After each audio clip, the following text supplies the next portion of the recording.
Hello, all you amazing, awesome, intuitive, and empathic people, highly sensitive. So, today I'm going to continue on to talk about your bones and why we need to pay attention to them and why we need to make sure that they are functioning well because they are so very important to your basic structure, right? And and as you age, things happen to bones that you really don't want to happen, like embrittlement, loss of the calcium or the hard part of the structure, and which ends up at first as osteopenia and then osteoporosis, where bone breakage becomes very easy. And once your bones break, something seems to happen to the brain. So listen in to hear more. This is Anastasia. I used to be a physics professor specializing in vibrational and quantum physics.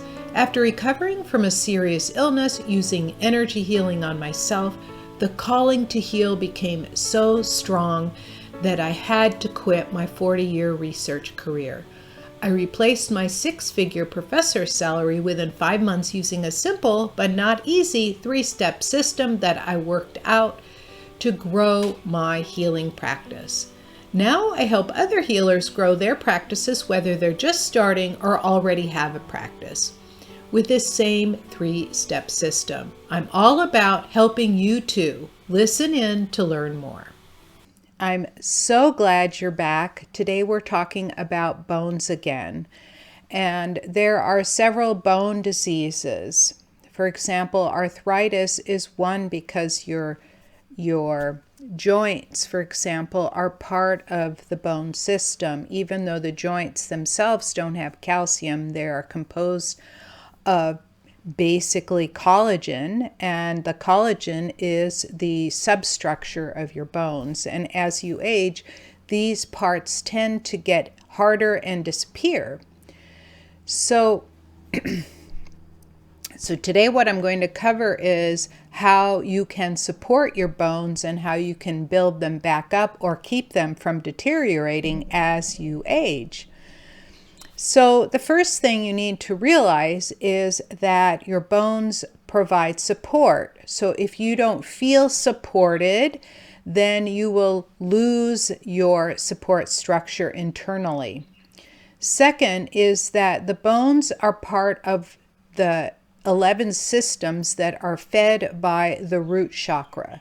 So the root is basically your survival. Survival comes both financially, right? Financial is survival. It also comes energetically, and it also comes with supporting your body systems to help you survive past what you would think. So making sure that your root is nice and open and flowing and that nobody else is plugged into it, because people that plug into your root, let's say an old ex or somebody that you have had a long time feud with, or somebody who doesn't mean you well, will plug into your root and try and pull your life force out of you. So we need to protect our roots very well because of the survival thing, right? So second, about the bones. Sorry, I'm going to sneeze.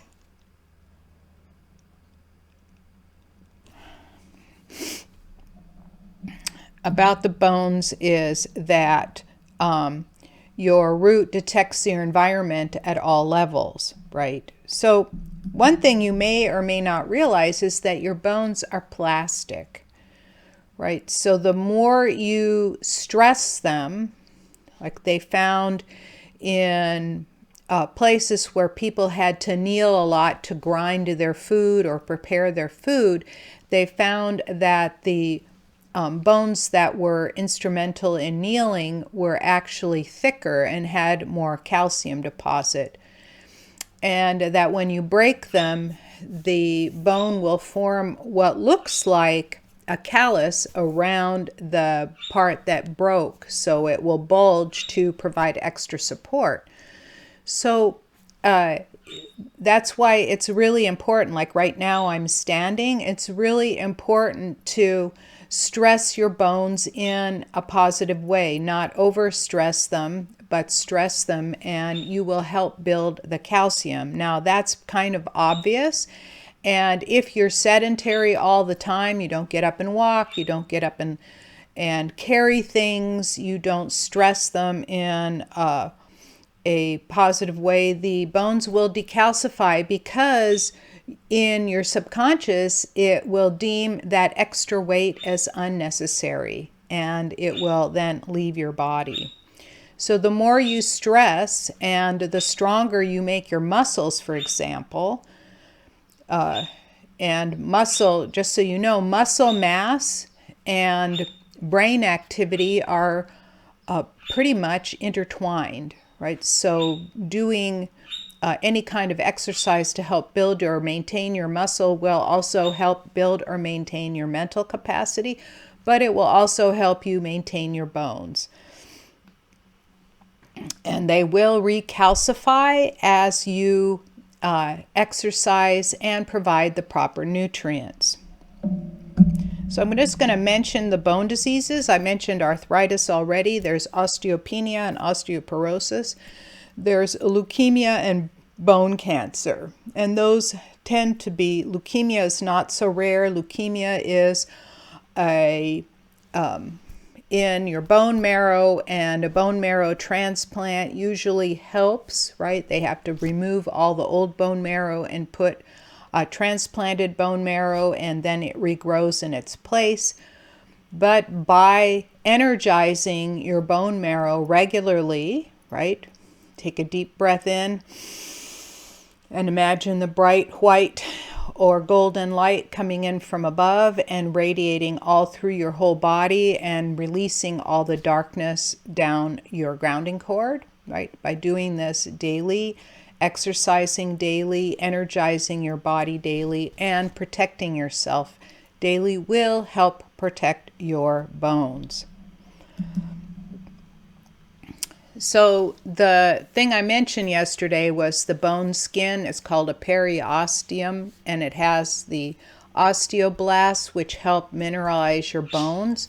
So sending extra energy to the skin of your bones, the outer skin, will help then energize the building up of the calcium. And the calcium needs to come, it's dairy products are an iffy source of calcium, but it needs to come from your plant sources. Plant sources are better, and that's why you need to eat enough, especially vegetables. Eat enough vegetables that help provide calcium. Could be in the form of nuts, seeds, greens. They all contain minute amount of calcium, and that's what you need, right?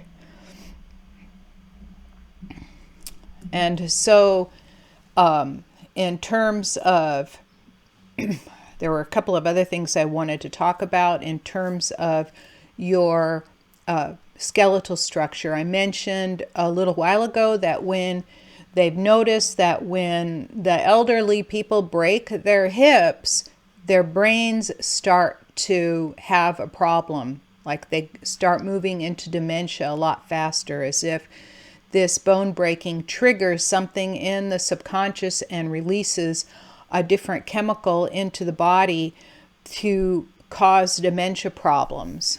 About 1.5 to 2 years before my father passed, he broke his hip, and it was really difficult because he was 88 at the time.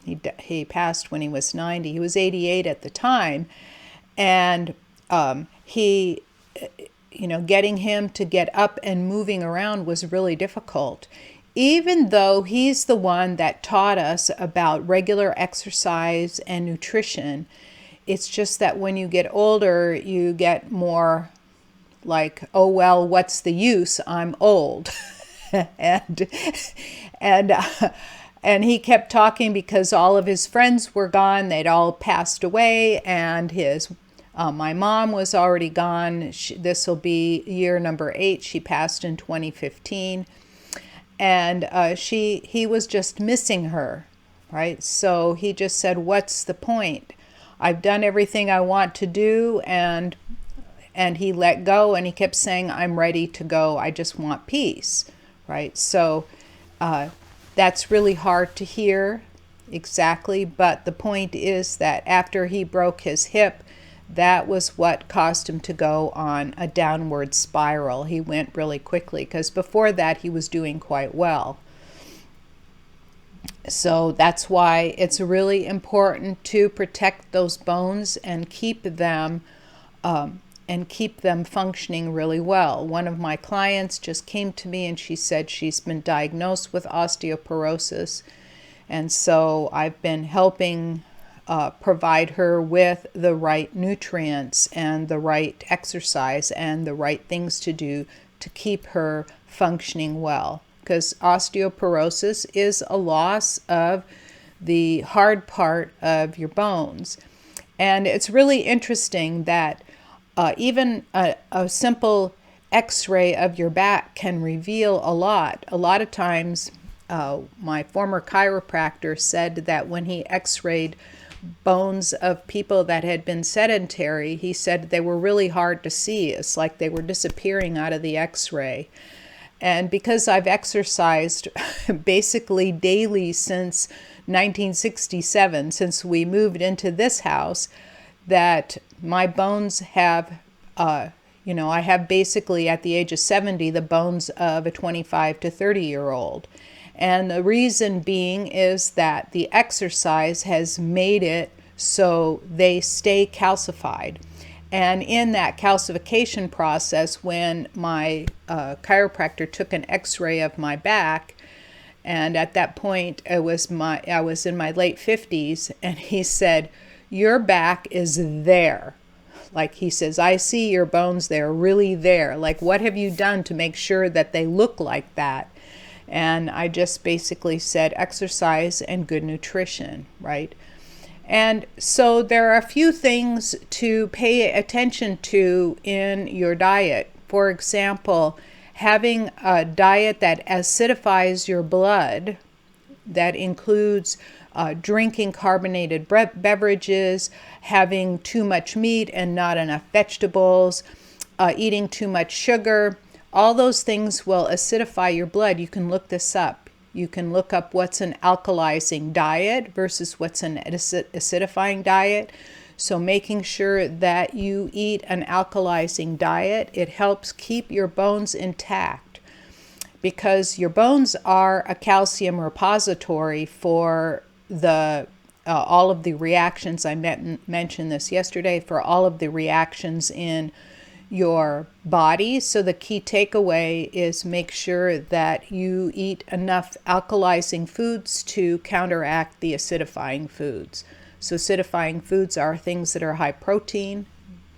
And if you eat a very high protein diet without enough vegetables in them, you can actually cause your bones harm. And then the other thing is that the substructure, the structure, what causes your bone to embrittle, right? So everything, all your collagen, all of your soft tissues, as you age, they embrittle, right? And what causes them to embrittle is that there is a loss of elasticity, and you can see it in skin, right? So if you pull the skin off the back of your hand, it should spring back really quickly. Like mine springs back actually pretty quickly. It used to spring back, snap back immediately. Now it's a little slower. But that tells you a little something about the elasticity of your collagen or connective tissues.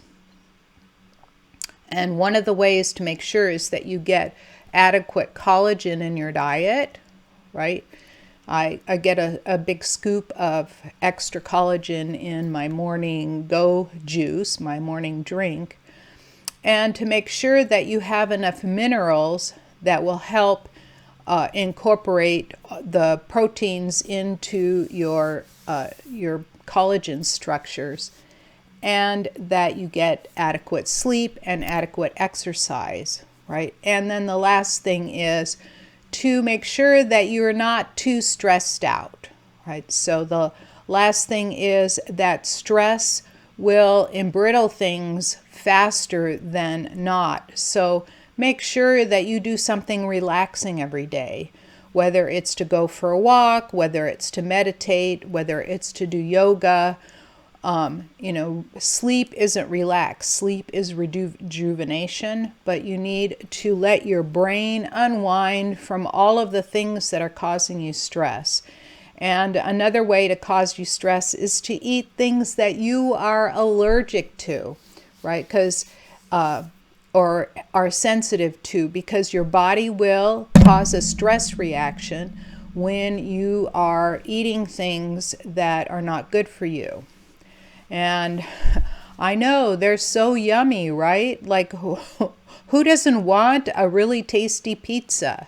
Most people love that. And why do we eat so much of a pizza? Even though it's thousands of calories, why do we eat so much of a pizza? It's because your body is sensitive to the materials in the pizza.